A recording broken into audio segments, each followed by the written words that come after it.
This group have sold 8 million singles, 3 million albums and 1 million DVDs, and they've conquered the States. We're not talking about Take That. It's not JLS. It can only be One Direction.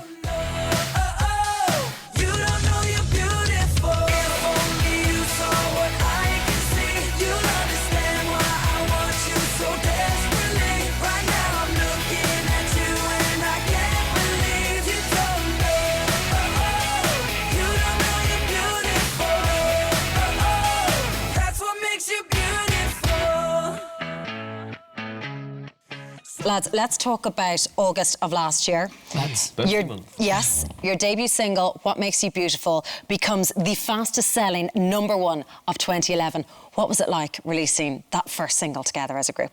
That was the first little bit we got from the album. So to hear that sort of news, I mean, we were massively nervous when we were releasing, just wondering what's going to happen, and then, you know, to break a record and have that sort of number as well is just wicked. So we were really impressed. When you're doing all that promo and you're going all around the country, do you miss home? Like, what is it like constantly being on the road? Do you get to touch base much with your families and friends?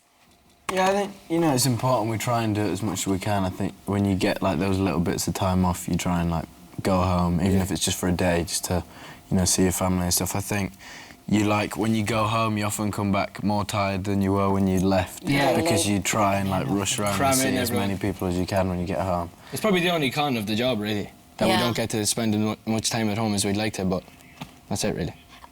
Do you get days off? Like, what is your schedule like? Is it overwhelming, or what do you do on your time off? We do get a few days off. Every now and again, yeah. We're lucky enough to get a day We off. just do really normal things. We're just really normal lads still, you know. We just spend time with our family and friends and stay at home and chill on the sofa. Kind of things you used to spend most of your time doing before. Yeah, exactly. Really, yeah. And what about the paparazzi when you are just during your downtime? What's your relationship like with them? Do you hate them? Are they a blight? We don't mind them. You don't get them too badly at home either, but usually if I'm at home, then If you're nice to them, they'll be nice to you. Yeah, some of them are all right. A lot of them, you know, they'll be like, if I can just get a picture, then I'll go. And then some of them do, and then some of them don't.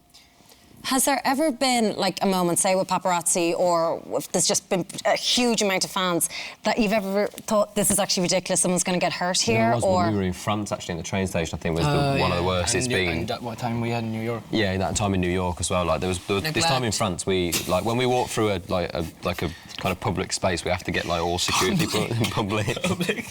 We have to get like all security around us. Then we like stand together as a group, and you have to like be like within touching distance of everyone. So then it's like literally like you just float your way out of the thing because there's so many people around you, and then literally there was like about 200, 300 girls just like slotted around this small space. I lost my shoe. Zane tripped over. I got my hair pulled as well. That's unnecessary, come on. That's a very good hair to be pulling.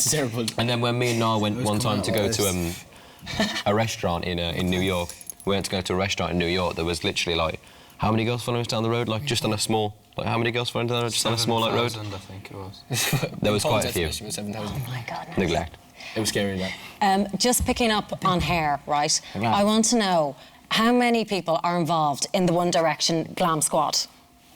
Glam squad of this. Who gets everything ready? How many? One here. One incredible person. Are you serious? That far.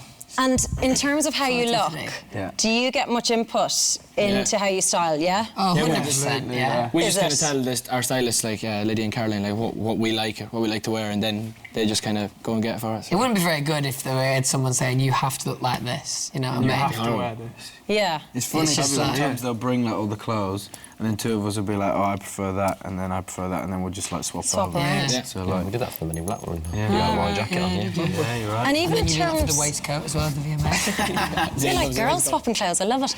In terms of even your hair, like who decides, like when you wanted, say, your blonde streak, or when you got your head cropped, does that have to be passed through like numerous stylists before that can be okay? Kind of did it, I think. Yeah, I probably should have passed it with someone, but I didn't. I just cut it. I was just sat at home one day and decided I just wanted a bit of a Did you blonde. do that yourself? Nah, my girlfriend's mum did it for me.